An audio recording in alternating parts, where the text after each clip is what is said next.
আজকে আমাদের পিয়ার গেছে এত বড় বড় হনুমান দেখতে পাই যাবো, আমি জীবনে ভয় ছিলি না রে বাপ। তো রাধে রাধে বন্ধুরা, গুড মর্নিং। আর তোমরা সবাই কেমন আছো? আশা করছি তোমরা সবাই অনেকেই ভালো আছো। আর আমি চলে আসেছি আমাদের পুকুর পাড়ের দিকে মুখ ধুতে সকাল সকাল। আর সকাল সকাল মুখ ধুতে আসে বন্ধুরা, কি দেখি আজকে আমাদের বাঁধটা খতরনাক লেভেলের দেখাচ্ছে বন্ধুরা।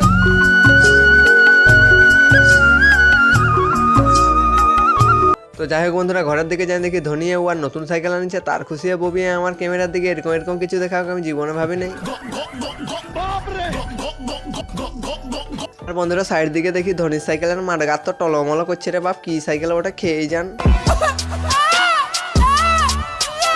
তো যাই হোক বন্ধুরা, বিকালবেলি পিয়ারি তল দিকে যাই দেখি আমার পিয়ারি গেছে দুটা ভুকা ভুকা হনুমান ঝুলিয়ে আছে রে বাপ। আজকে মনে হয় আমার পিয়ারি গেছে পিয়ারিগুলো শেষ করে দেবে রে বাপ। আর বন্ধুরা সাইড দিকে দেখি আমার ছাগল ছানাগুলো চলে আসছে রে বাপ হনুমান খেতে, বলছে আমরা পিয়ারিগুলো খাই আর ওদেরকে খাতে দেবো। হট কাকু খাতে দেবো না, সব হাওয়ালো। তো যাই হোক বন্ধুরা, হনুমান খেতায় আসে ঘরে চুপচাপ বসেনি। জিও ভারত ভিডিও দেখতেছিলি, কেননা বড় ফোনে রিচার্জ ফুরাই গেছে, জিও ফোনে ভিডিও দেখেই কাজ চালাতে হবে। আমি আর হিরণ চুপচাপ বসেনি ভিডিও দেখতেছিলি। আর দীপ্ত দেখি চলে আসছে আমাদের ঘর পুরো খেল করতে, আর তখন ওকে আনি জাকা আমরা লাগিয়ে গেছি আমরা খেলবার জন্য। তো যাই হোক বন্ধুরা, আজকের মিনি ব্লগটা এইটুকু। ভিডিওটা ভালো লাগে থাকলে তোমরা একটা লাইক করে দিবে। Bye bye.